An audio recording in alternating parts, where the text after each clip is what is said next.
अगर आपका बचपन गांव में बीता है तो आपने कभी ना कभी डकैती की कहानी तो सुनी होगी कि फला घर में बहुत पैसा हुआ करता था, लेकिन एक रात चेहरे पर नकाब लगाए डकैत आए। जो कुछ अलमारी में था वो ले गए और जो आटे के डिब्बे में रखा था वो भी नहीं छोड़ा। ये चोरी है या डकैती, इसकी बात क्यों आखिर आज? किसने करी ये डकैती? किसका हुआ है नुकसान? कौन है इस डकैती का जिम्मेदार? क्या ये डकैती डिजिटल हुई है? नमस्कार, मैं ऋषभ शर्मा और आप देख रहे हैं आचरण न्यूज का खास कार्यक्रम जिसका नाम है आज का मुद्दा मेरे साथ। जमाना बदला है तो पैसे बनाने और जमा करने के तरीके भी बदले हैं। अब आप YouTube पर वीडियो अपलोड करके रईस बन सकते हैं, और बात बस रईस बनने की ही नहीं है। सोशल मीडिया पर अलग अलग बैकग्राउंड के लोगों और संस्थाओं ने अकाउंट और चैनल बनाए हैं। समाचार संसाधन अपने पाठकों और दर्शकों के लिए वहां पर मौजूद है। इन्फ्लुएंसर्स अपनी रीच के लिए वहां हैं। सुप्रीम कोर्ट जैसी संवैधानिक संस्थाओं ने पारदर्शिता सुनिश्चित करने के लिए YouTube अकाउंट बनाया है ताकि लोग देख सकें कि मुल्क की सबसे बड़ी अदालत किस तरह काम करती है और उसमें होता क्या है। इन सब के अकाउंट्स में एक चीज कॉमन है कि इन सब पर डाका पड़ रहा है। जी हाँ, कंटेंट क्रिएटर, समाचार चैनल, क्या ही सुप्रीम कोर्ट, हर किसी का चैनल हैक किया जा रहा है। कभी वीडियो डिलीट होते हैं तो कभी डीपी चेंज की जाती है। कुछ मामलों में तो क्रिप्टो करेंसी जैसी चीजों के लिए विज्ञापन अपलोड कर दिए जाते हैं। ये कुछ उत्साही हैकर्स की बदमाशी है या फिर कोई नया ट्रेंड? आइए जानते हैं। 26 सितंबर की सुबह खबर आई कि मशहूर पॉडकास्ट होस्ट रणवीर अलावादिया के दोनों YouTube अकाउंट हैक हो गए हैं। रणवीर अलावादिया वैसे तो किसी परिचय के मोहताज नहीं हैं, फिर भी जो लोग उन्हें नाम से नहीं जानते हैं वो उनके चैनल के नाम से जरूर जानते होंगे, द बियर बाइसेप्स। इस पर कई मशहूर हस्तियां बातचीत के लिए आ चुकी हैं, वो इस पर पॉडकास्ट रिकॉर्ड करते हैं। इसी बियर बाइसेप्स चैनल का नाम बदलकर एलोन ट्रम्प टेस्ला लाइव 2024 कर दिया गया। हैकर्स ने किया है ये काम। रणवीर के निजी चैनल का नाम बदलकर टेस्ला इवेंट ट्रम्प 2024 रख दिया था। अभी आप देख सकते हैं किस तरह से ये दोनों चैनलों के नाम बदल दिए। रणवीर के चैनल पर टेस्ला के मालिक एलोन मस्क और अमेरिका के पूर्व राष्ट्रपति डोनाल्ड ट्रंप के पुराने वीडियोस नजर आने लगे। टाइम्स ऑफ इंडिया की रिपोर्ट के मुताबिक रणवीर के चैनल पर मस्क का अवतार नजर आ रहा था जो लोगों से क्रिप्टो करेंसी में इन्वेस्ट करने के लिए कह रहा था। अवतार का मतलब है कंप्यूटर ग्राफिक्स से बना एक बहरूपिया। आजकल ऐसे AI जनरेटेड वीडियो की बाढ़ आई हुई है। इस वीडियो में एक QR कोड स्कैन कर क्रिप्टो करेंसी जैसी करेंसी को जमा करने को कहा गया था। साइबर एक्सपर्ट इसको बिटकॉइन डबलिंग स्कैम कहते हैं। आपको याद होगा कि ठग पैसे डबल करने का वादा करते हैं।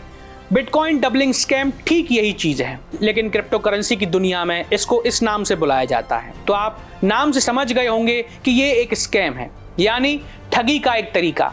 आपने बिटकॉइन जमा किए तो डबल तो छोड़ दीजिए, जो है वो भी नहीं रहेंगे। पूर्व में भी ऐसी हरकत दूसरे बड़े चैनल के साथ दी जा चुकी है। रणवीर ने अपने इंस्टाग्राम अकाउंट पर 2 ऐसी स्टोरी शेयर करी जिनको देखने के बाद लगा कि रणवीर इस घटना पर अपनी प्रतिक्रिया दे रहे हैं। एक स्टोरी में उन्होंने लिखा, क्या ये मेरे YouTube करियर का अंत है? बहुत बड़ा सवाल उन्होंने छोड़ दिया। और एक दूसरी स्टोरी उन्होंने तुरंत अपलोड करी। उन्होंने लिखा कि नो जोक्स नो PR, मतलब ये कोई प्रैंक नहीं है और ना ही कोई प्रमोशन का स्टंट। यानी रणवीर कह रहे हैं कि उनका चैनल वाकई हैक हो गया है। उन्होंने ये भी लिखा कि वो अपने अगले कदम पर विचार कर रहे हैं। ये वाकई उनके लिए बहुत बड़ी घटना है। रणवीर से आगे बढ़ते हैं तो पाते हैं कि देश की सबसे बड़ी अदालत सुप्रीम कोर्ट का YouTube चैनल तक हैक हुआ है। ये कितनी बड़ी बात हो गई। आप जानते हैं कि सुप्रीम कोर्ट और देश की हाई कोर्ट मामलों की सुनवाई को लेकर लाइव स्ट्रीम करती है, यानी कि लाइव जाती है। यानी अब घर बैठकर आप लाइव देख सकते हैं, बस शर्त है कि कोई ऐसा मामला ना सुना जा रहा हो जिसमें क्लोज डोर हियरिंग होती है। क्लोज डोर हियरिंग तब होती है जब पक्षकार की निजता पर ध्यान रखा जाता है। बाकी मामलों को आम लोग भी जाकर सुन सकते हैं, बस शर्त है कि अदालत में बैठने की जगह होनी चाहिए। खैर, 20 सितंबर को सर्वोच्च न्यायालय के YouTube चैनल को हैक कर लिया गया। इस बार चैनल पर क्रिप्टो करेंसी का प्रमोशन किया था, वही पहले जैसी बात है। अमेरिका में एक कंपनी है जो क्रिप्टो करेंसी पर काम करती है, रिपल लैब्स। इसका कंटेंट कोर्ट के चैनल पर दिखने लगा।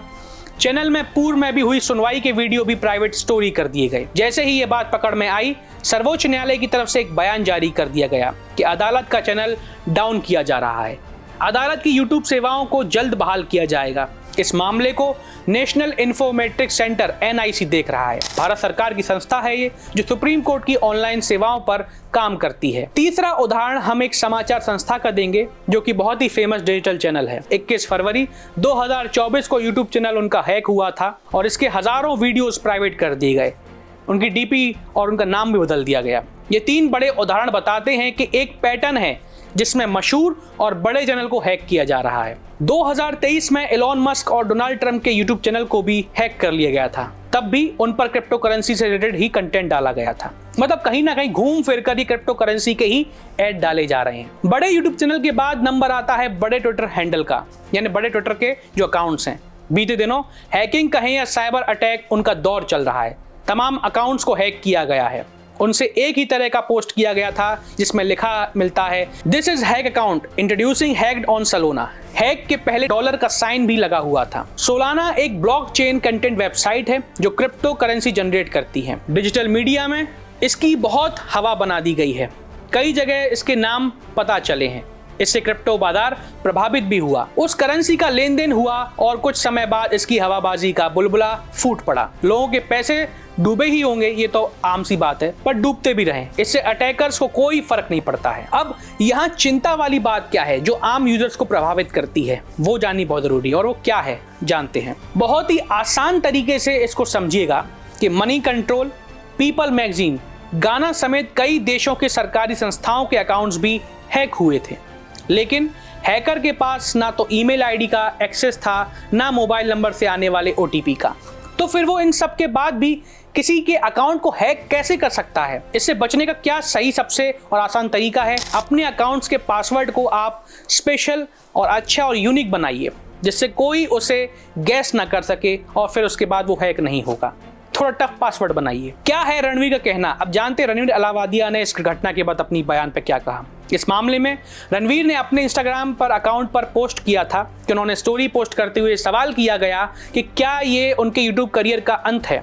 इसके अलावा उन्होंने लिखा, मेरे 2 मुख्य चैनल के हैक होने के जश्न में अपनी पसंदीदा खाने के साथ मना रहा हूँ। हालांकि उन्होंने आधिकारिक तौर पर चैनल की रिकवरी के बारे में कोई भी जानकारी सोशल मीडिया पर या कहीं पर भी नहीं दी। अब इस तरह की घटना से बहुत नुकसान भी होता है, यहाँ तक कि रणवीर पर इसकी बहुत बड़ा असर भी हुआ होगा। और इस तरह की हैकिंग घटनाएं आजकल बहुत बढ़ रही हैं, चाहे भारत या उसके बाहर भी, चाहे आम लोग हों या बड़े नामचीन लोग भी इसकी लपेट में सब दबोच रहे हैं। लेकिन आप दर्शक हैं, ऐसे हैकिंग से थोड़ा सतर्क रहें। और जितना सोशल मीडिया पर हम एक्टिव हो गए हैं, उतने ही हैकर्स की नज़र में भी हम एक्टिव हैं, क्योंकि वो सारी जानकारी जो उन्हें चाहिए वो आप खुद उन्हें दे रहे हैं, वो भी सोशल मीडिया अकाउंट से। मगर कैसे और क्यों दे रहे हैं, ये आपको सोचना होगा। आज के लिए बस इतना ही। आपको आज का मुद्दा कैसा लगा हमें साझा कीजिए, या आपके मन में भी कोई मुद्दा हो तो हमें बताइए, हम उसे आपके सामने लेकर आएंगे। अब मैं आपसे विदा लेता हूँ। बहुत बहुत धन्यवाद।